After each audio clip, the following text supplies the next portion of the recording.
The Bitcoin Group, the American original. For over the last 10 seconds, the sharpest Satoshis, the best Bitcoins, the hardest cryptocurrency talk. We'd like to welcome our panelists, Blake Anderson from Facebook.com/GotBlake. Hi, everybody. Thanks for having me. Tone Vase from Brave New Coin. Hi, everyone. Theo Goodman from Transmission Rocks. Good evening, everyone. And I'm Thomas Hunt from the World Crypto Network.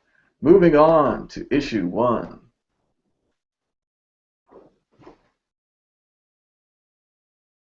Issue 1. John McAfee, presidential candidate and recent guest on the Crypto Show. The very same episode featuring an interview with Thomas Hunt of Mad Bitcoins now accepts Bitcoin for his presidential campaign, joining fellow candidate Rand Paul. McAfee is running on the Cyborg Party ticket, arguing for stronger encryption, decreased surveillance, and decreased bureaucracy. Blake Anderson, is McAfee a strong candidate? Does he have a chance? I'm a little bit less enthusiastic on the whole political process than your average person's going to be.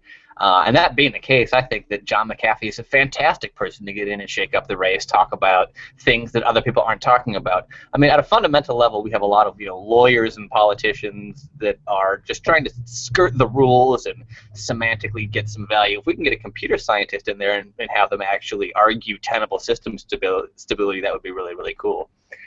Is John McAfee the person to do that? No, absolutely not, which makes it so much funnier that even this guy who's eccentric to the point of being unhinged can bring all these super logical arguments to the debate structure. I think would be absolutely hilarious. I don't think that anything more entertaining could happen to the race than people getting behind John. Tone Vase. No, I honestly think it's kind of ridiculous. I mean, I'm all about privacy. I'm all about everything he stands for. But I just cringe when he's going to be the guy talking about it because of his background, of his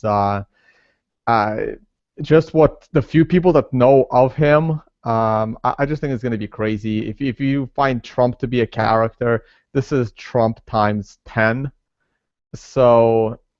no, I don't see anything of it. If anything, I think it'll only make things worse.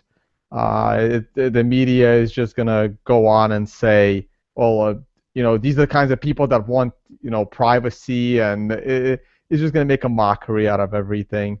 Not to mention that you're not going to change politics. You're not going to change the government's stance on privacy and corruption from within.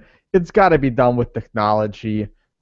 He would be better off starting another company and providing privacy and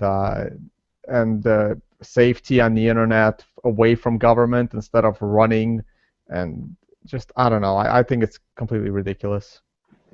Theo Goodman. I say go for it. Why not? I say let's make a mockery of the whole political system, voting and stuff. Yeah, I'm definitely less than enthusiastic than the average person about voting and all that, and that it really makes a difference. But in any case, let's have a show. Let's make a mockery of it. Trump's making a nice mockery of it. So why can't someone else make a mockery of it? Hell, I can run for president. Anyone can run for president. We can all run for president. Let's have 25 parties like they do in Europe. I mean, it doesn't matter. I mean, in other parts of the world, it's normal that there's all kinds of crazy parties.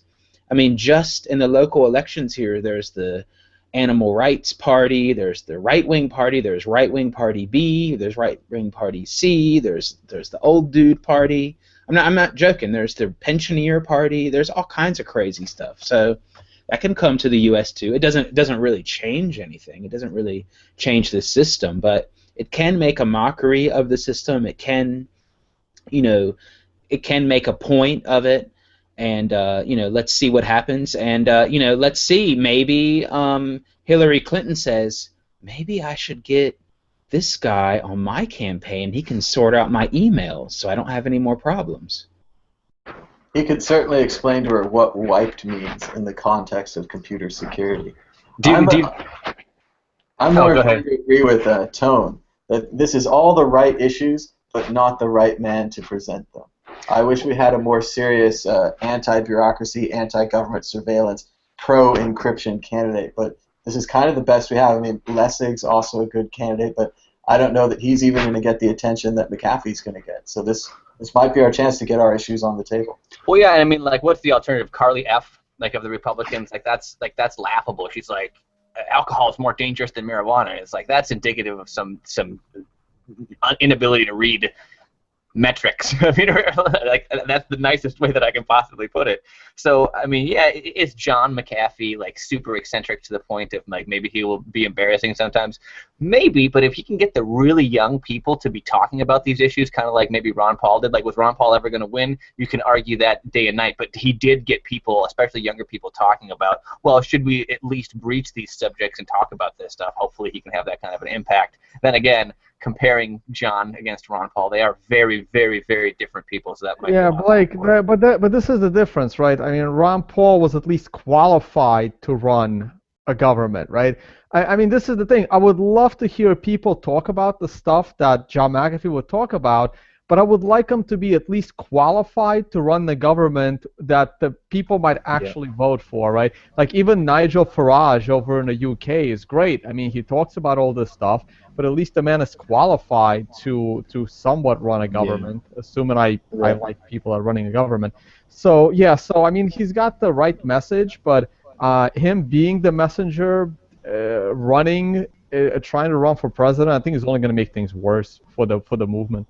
Well, I mean, I love Nigel Farage as much as the next person, but like from an intelligence, like from the actual study of understanding and knowledge, epistemiological considerations, I think that it's possible that a computer scientist could do even better than somebody that has all the rhetoric down, like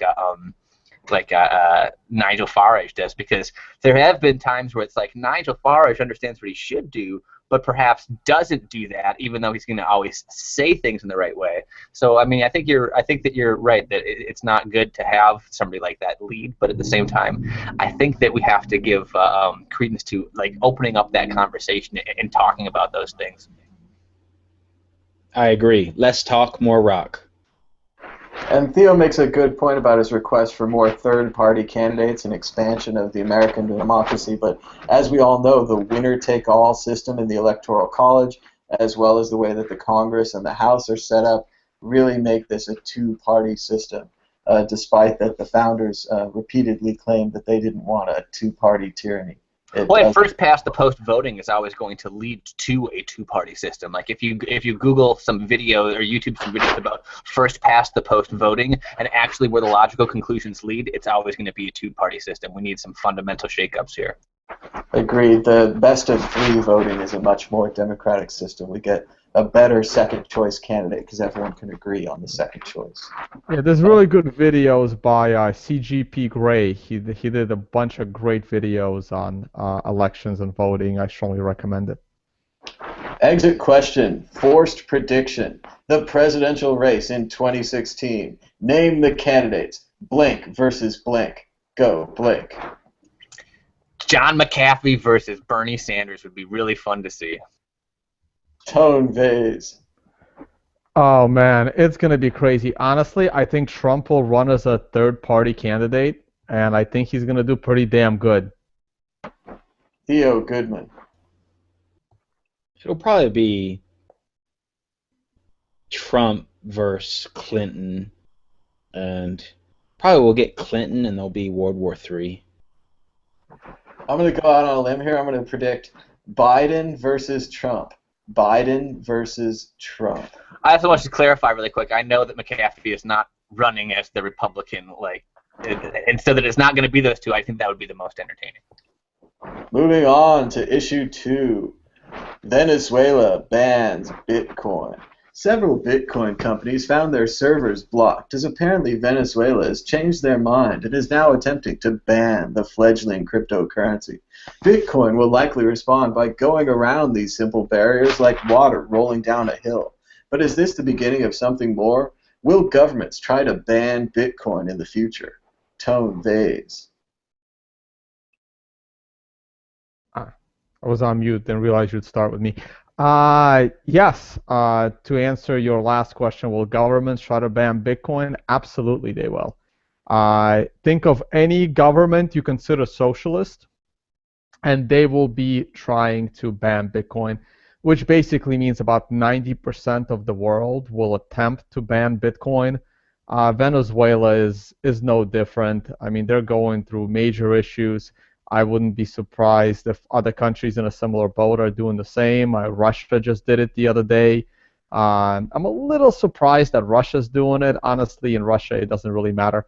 But in Venezuela, it might, because they went technological and they started blocking IP addresses. When you said a few companies in Venezuela found this, I think there's only a few companies in Venezuela, right?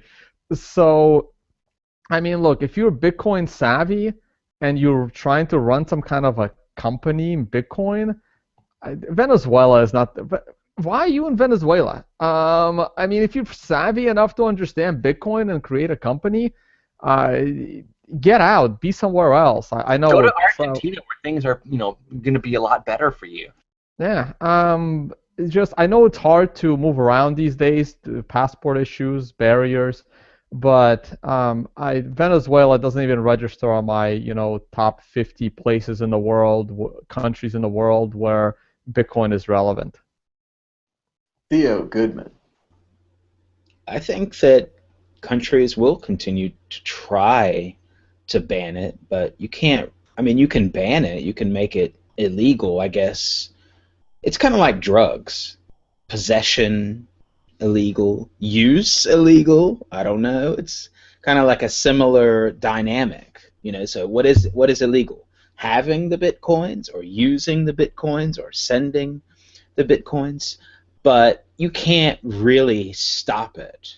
It's going to be really difficult for them to stop it. I mean, they tried. They're blocking, known addresses, known IPs, etc. Now, it is relevant in Venezuela, I think, because they've got, I think they've got some issues with their currency. The economy is really in shambles because oil price, as we know, if you would have watched the technical analysis show on World Crypto Network, you know the oil price is really down.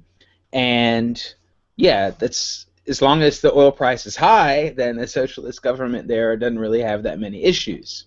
But when it's low, they've got issues, and the economy there is really bad. And people are looking to Bitcoin in Venezuela. People are also looking to Bitcoin in Brazil and South America in general. I think Bitcoin is kind of blowing up there. So I don't know what companies are really active there, but I think it's going to continue to be relevant. People are interested in, sovereign money, being, sovereign money being able to send without control. So it's going to continue to be relevant, and it's going to be hard to really stop. Blake Anderson. Yeah, I mean, I agree a lot with what Theo said, and if you are aware of the bread and butter of some of these countries that are involved in doing some of this stuff, you realize it comes back in a huge way to energy. A lot of macroeconomic consideration for what's going on in the world and markets has to do directly with both energy and with currency, and how currency is being handled, the rate of inflation, interest rates, and things like that.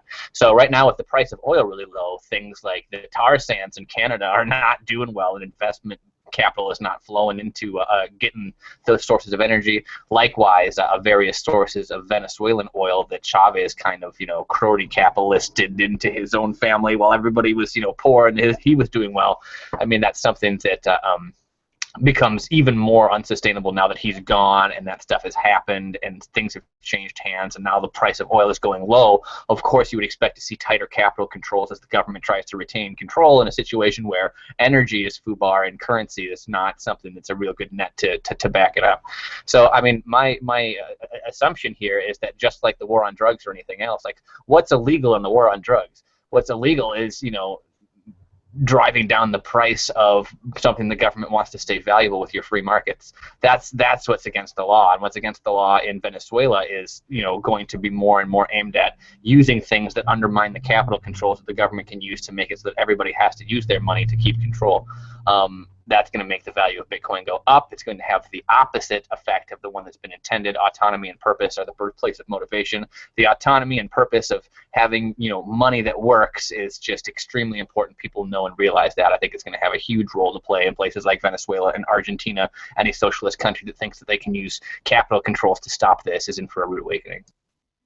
Exit question. Yeah, Russian, you want to go? Or I'm going to just jump back in for a second. All right, go. So my advice for people in Venezuela is get yourself some dollars, physical dollar bills. It doesn't matter what if you have to pay a premium on it.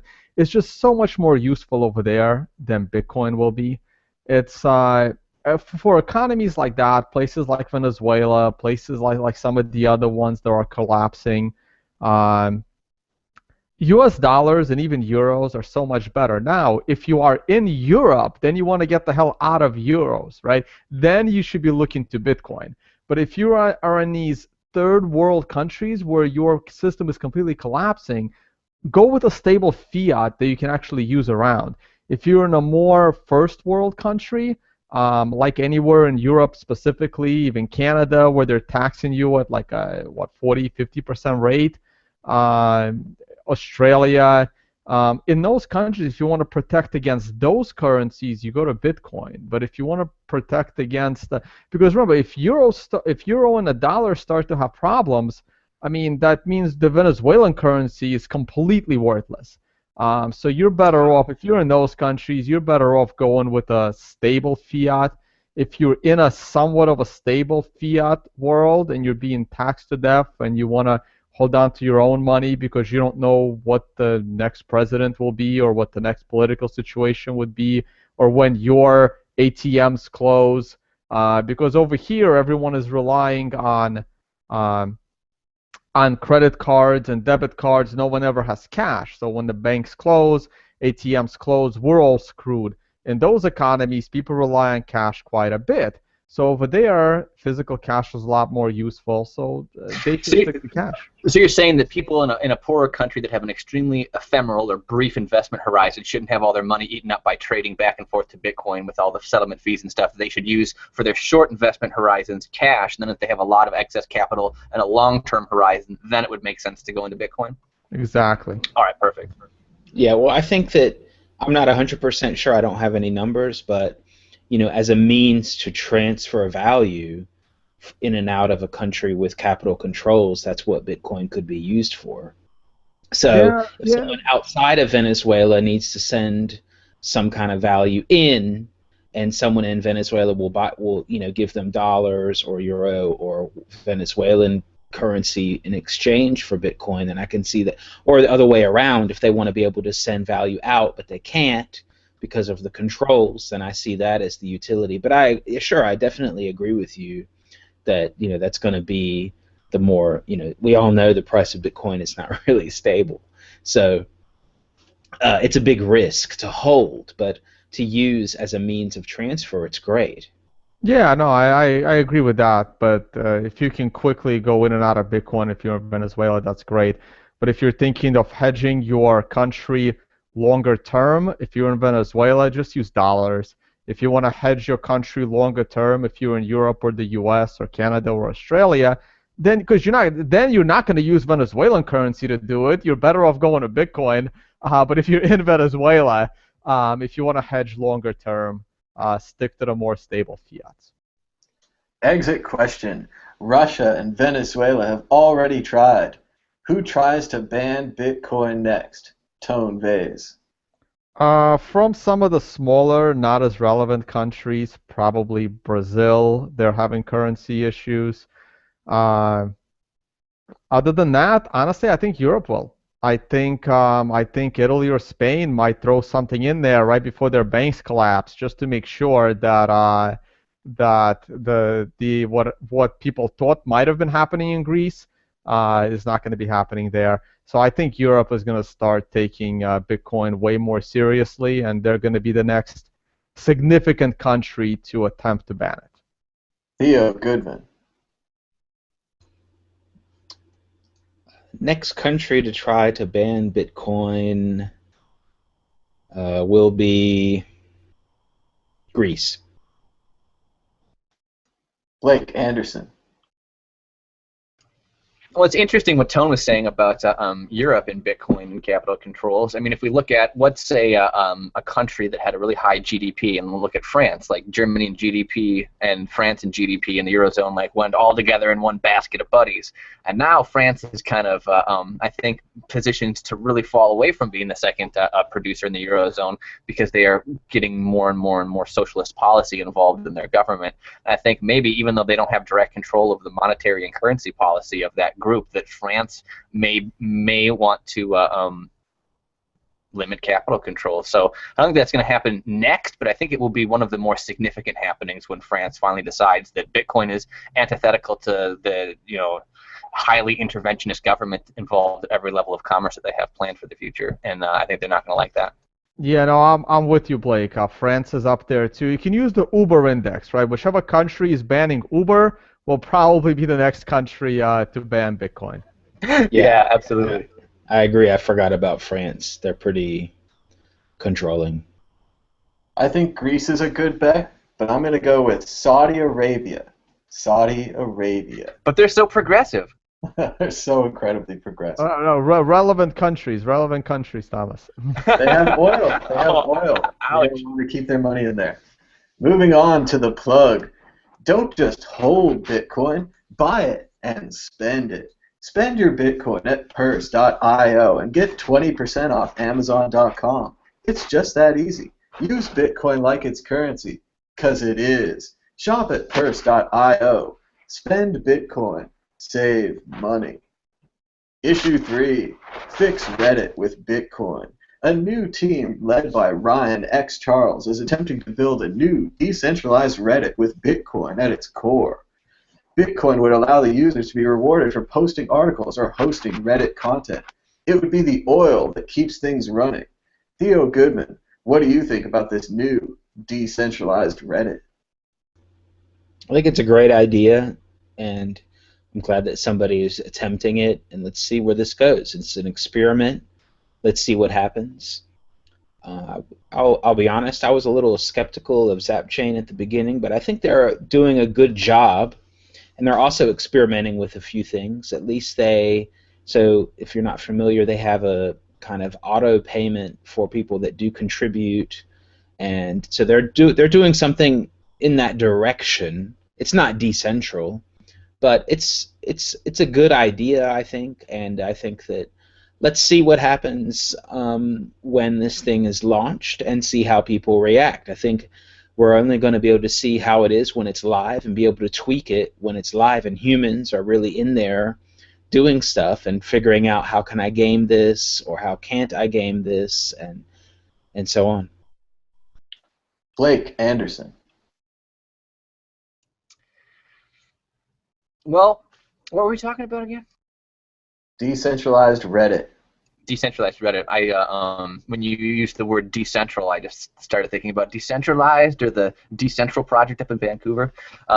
Decentralized Reddit sounds like a great plan. I mean, it's ambitious because Reddit has such a huge following. The question is really not even like how do we make something better. It's how do we make something better and then convince people that it's better and get everybody to move over and start like a peer-to-peer finance model that can help people bring new media. So all efforts in that direction are great with me. Is it going to work out?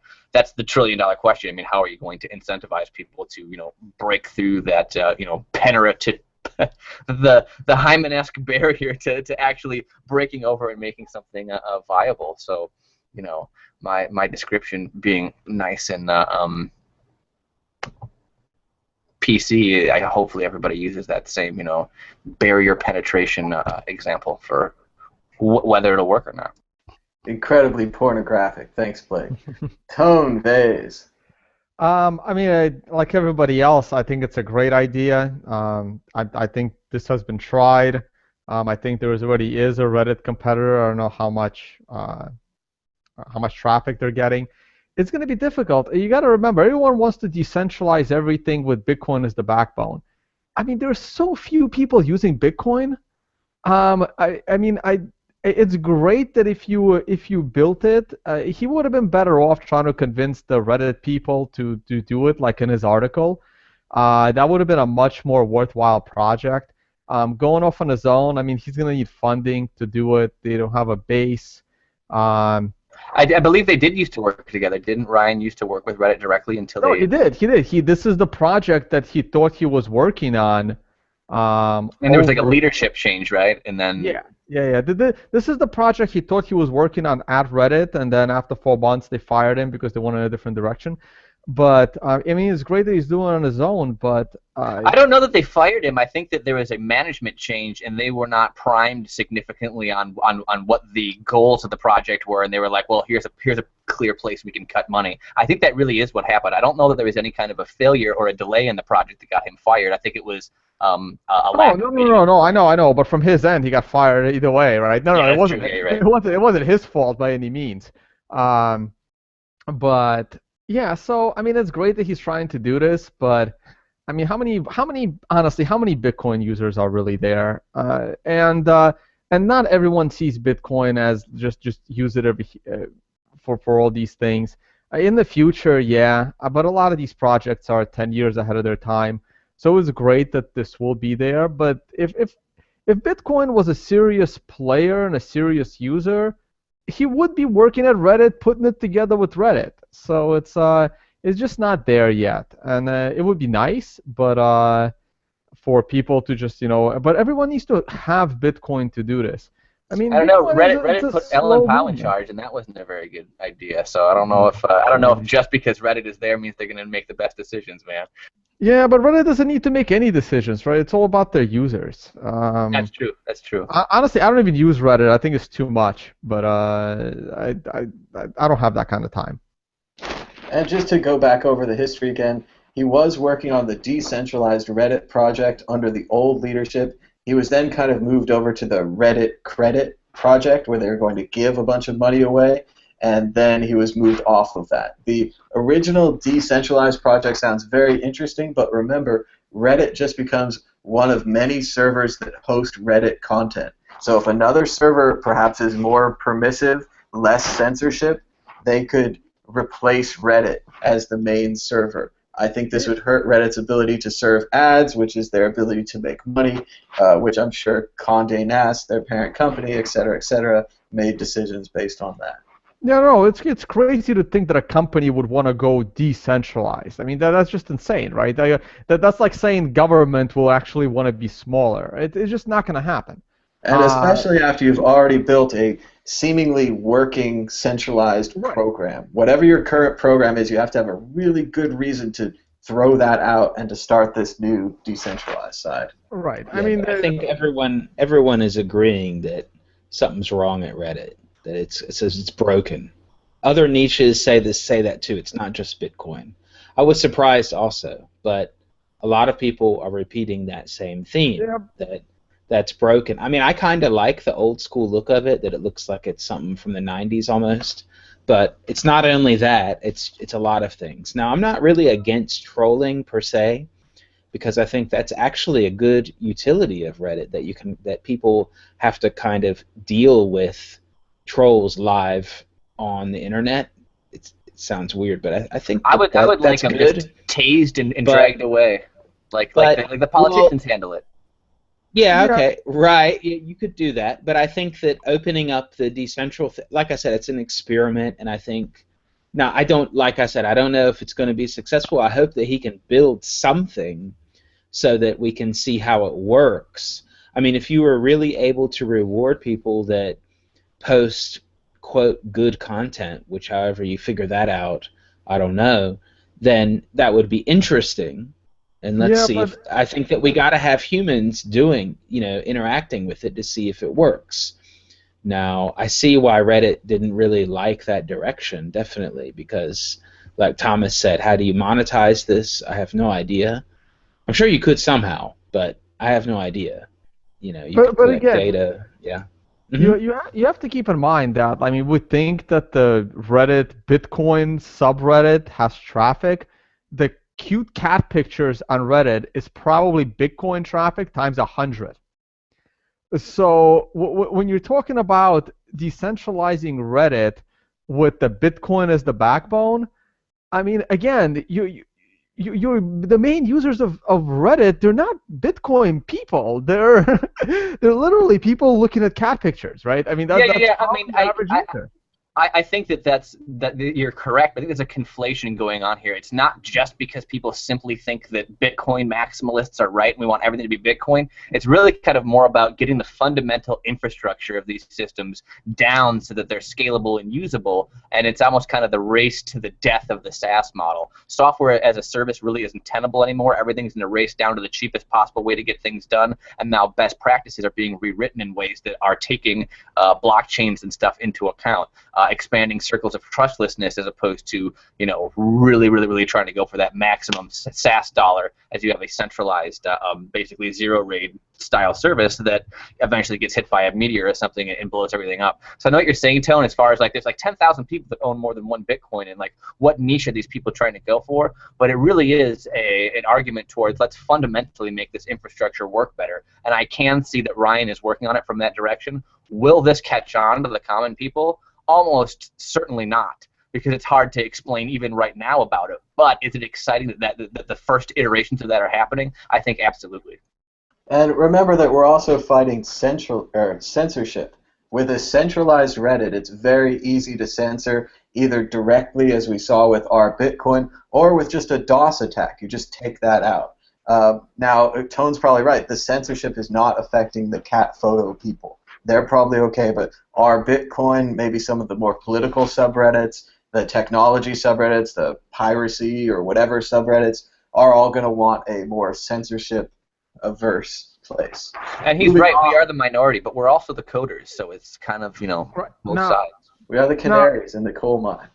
So as far as the privacy, just one quick comment. Facebook is running into this issue now because right now people are thinking, everyone that uses Facebook now understands how dangerous it is from a privacy perspective, because they feel it. Pretty much everybody feels it, not only from Facebook themselves, but also from others that can see everything you're doing and all the data collection. And Twitter is actually a little better. I mean, Twitter got into a little bit of hot water when countries started blocking Twitter because they were the cause of the protests that people were able to organize. So it's when the average person feels it, that's when that model is in trouble. So I think the Facebook model is in a little bit more trouble. I think people are going to stick to Reddit for a while. I don't think it bothers 98% of their users. I think they're perfectly happy with Reddit. Facebook, on the other hand, I would put, the average person, I would say it's closer to 60-40, how many people are actually happy with Facebook. So if you want to go after something, try building something. I think Facebook is something that could be taken down, even though they're bigger than Reddit. Care if you don't get rubbed out.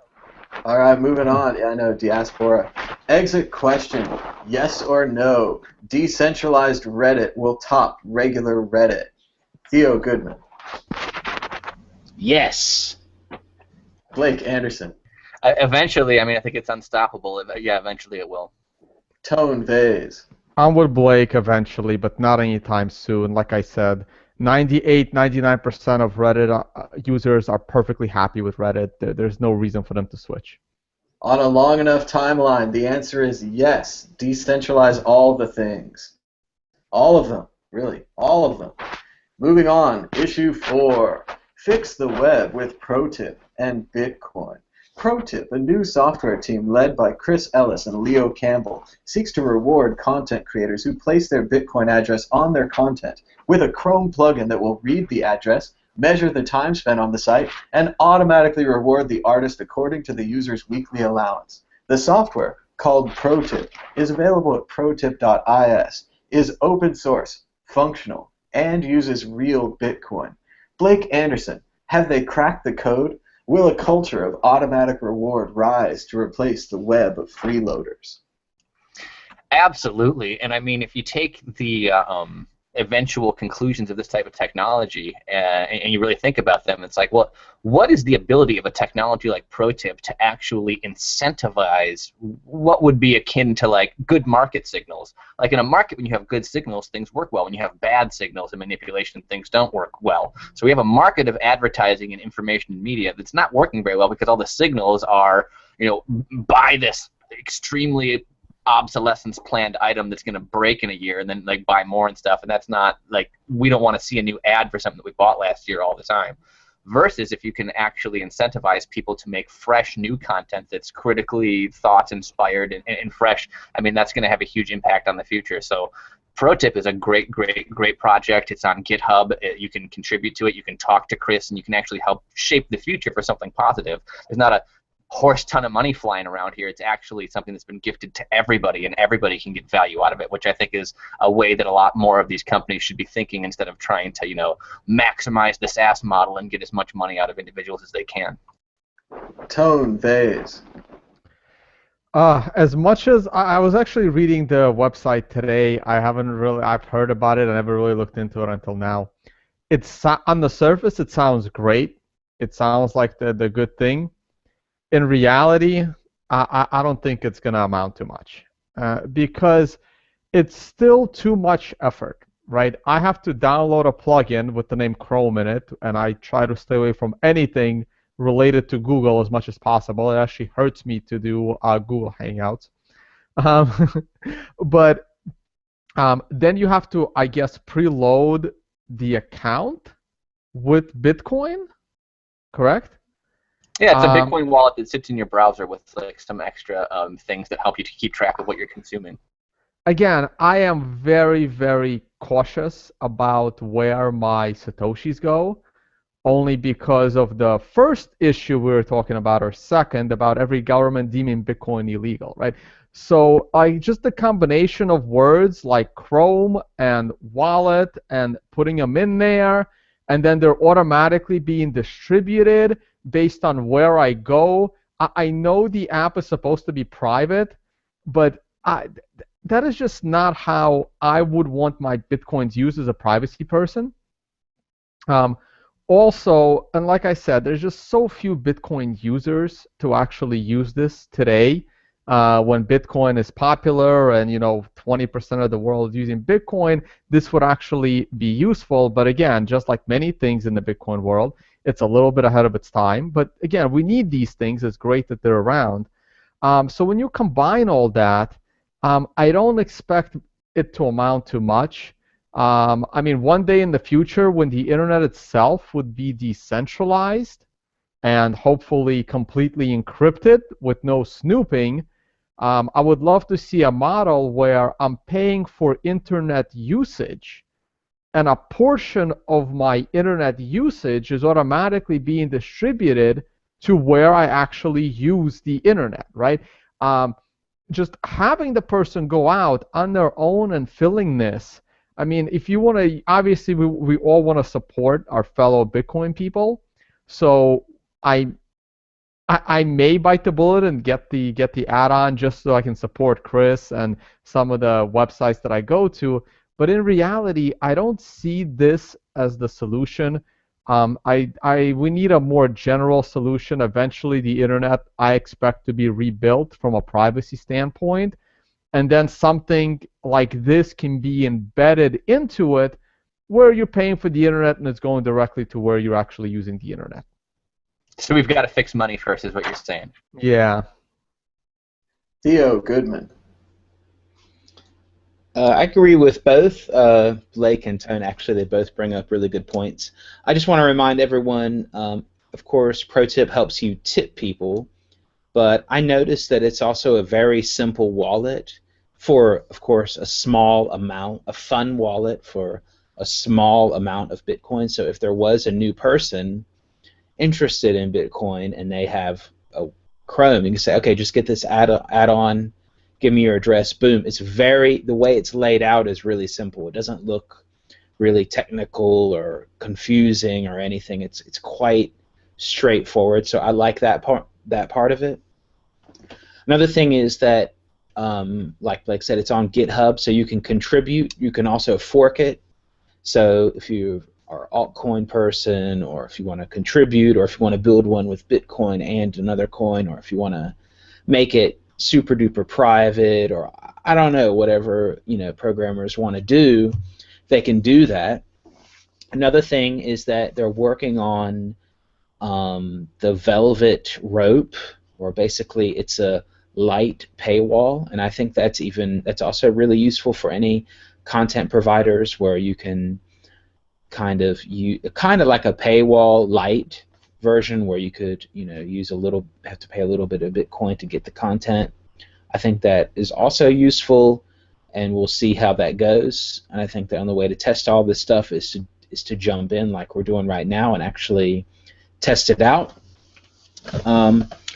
Yeah, another thing is that it's really difficult to change habits and the way that we use the internet and the way that we do things, and that's kind of what this topic is about. So I think that's going to take a while. I definitely agree, because it comes down to this: we're used to using internet services for, quote, free, but it's not free.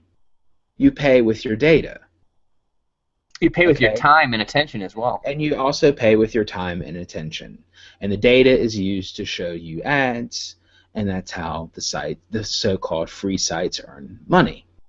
So if you flip that around and say, okay, well, instead of doing it like that, we'll just pay the people that are providing the content, and we can pay them directly, and we can cut out the middleman, or pay the middleman a little bit for providing their service or whatever, and that's a different structure. But that's going to take a long time for people to want to do that, and for that to be without a lot of friction. All this stuff about I've got to have Bitcoin first and all that, that's all about friction. So I see this as having more than one utility. I see it as a quick wallet. I see it as a tipper. I see it as a lot of things. So that's why I like it, and I think everyone should check it out.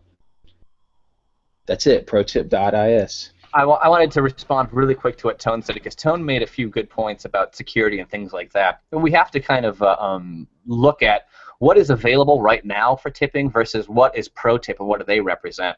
And really, regardless of how we feel about tipping on the internet completely and its ability to circumvent the current ad model, we have to look at which is the most secure way to do something at a fundamental infrastructural level. Right now, the competition for pro-tip is centralized competition, and pro-tip is decentralized. So you have a token model with the other tipping systems, which really is linking your social media names to Bitcoin addresses, and then if that data ever got out in a concentrated store of spreadsheet or whatever, that would be very bad, versus the inherently compartmentalized situation of the data in the pro-tip model that is not a risk. So even if this stuff is not ready in its current iteration across the board to go mass, we now have two options upon which to build, and the longer chain should be the decentralized version, and building onto that and investing in that, because that's going to be the infrastructurally superior model going forward. So from an iterative project management perspective, this one company or system has been started in the right way, and we were able to learn from the lessons of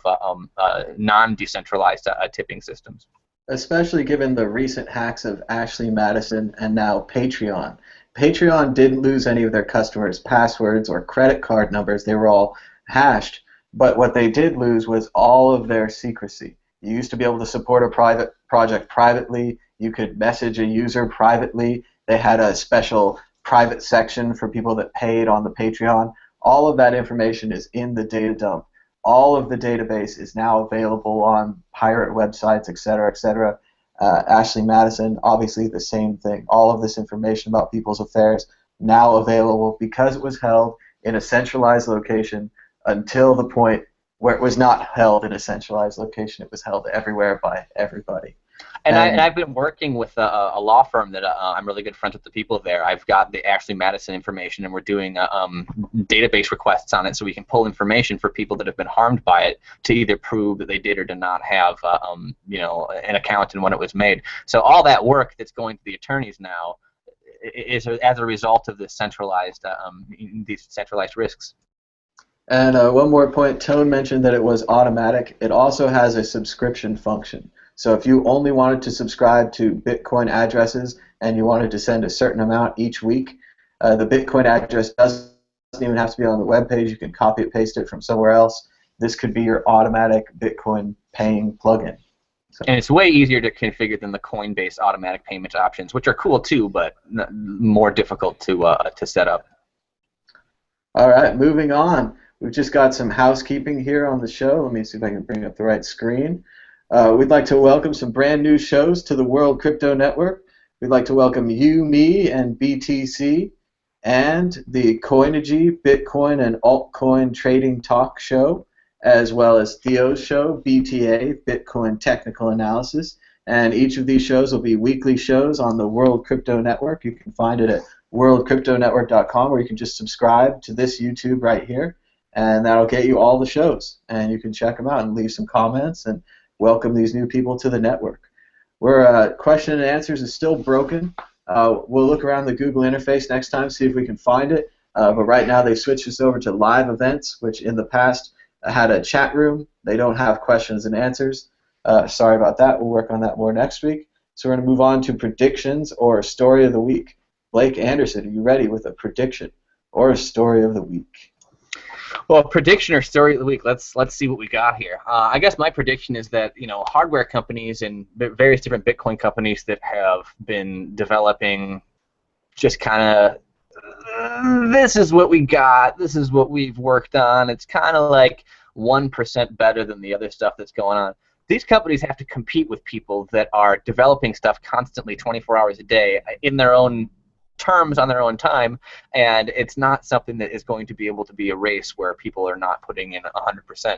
So basically hardware to hardware, machine layer communication technologies are not going to sit on your desktop. They're going to be a chip that goes inside of your phone, and for companies to right now be jumping into the hardware and infrastructure race and not realizing that is indicative of the fact that we have still an opportunity in the space to get companies in which are going to deliver a lot of stuff, and that people should be looking for those companies. Right now, we do not have, I think, companies that are worth dumping infinite venture capital into to see what they come up with. We need to see which products and technologies and ideas are coming from the fringes, and then quantify how valuable those are, and try to make sure that we are investing in ideas and not in cronyism or nepotism or my friend's got an idea of ABC. So I think that we have a very exciting time coming up as these technologies from the fringes start to come in and be recognized and funded, and these bigger, more centralized companies get less and less and less hype as people see that they can't compete any longer. Tone Vase. I don't really have much, but I'm actually kind of surprised. I was at Scaling Bitcoin in Montreal, and I really expected that by now all those developers, they were together, they were talking, everything seemed great. I really expected them to come out with a plan to temporarily increase the block size in some way in order to give themselves more time to come up with a more viable solution. So my prediction is that that's a little overdue by now. I think it's coming, and I think we really need to hear what the plan is. Everyone knows that increasing the block size is not a real solution, but it's a temporary solution, and it's a temporary solution that needs to have a consensus so that rumors don't go crazy. So that, and sticking on the same front, I expect Mike Hearn to be completely ignored by pretty much everyone. I think he's a menace to the space, to the movement. So I think people are finally starting to realize this, and I think everyone is just gonna ignore anything he tries to do in the space going forward. So those are my little predictions as far as the programming of the protocol goes. Theo Goodman. My prediction of the week is patents. We're going to see more companies patenting all kinds of weird stuff that we think is self-explanatory, open source, normal things that you can't patent, but companies are going to patent because that's what they do. They want to secure, profit, capital, their company. They want to remain relevant, and we're going to see more of that. Very solid prediction, Theo. And now a prediction. Good people with good ideas will succeed. Bad people with bad ideas will fail. Authenticity reigns supreme. If you're fake and your motives are fake and you'll do anything to accomplish your fake goals, people will notice. There's no amount of money that can make up for a lack of authenticity. Be true and succeed. Lie and fail. Oh, we're out of time. Until next week, bye-bye.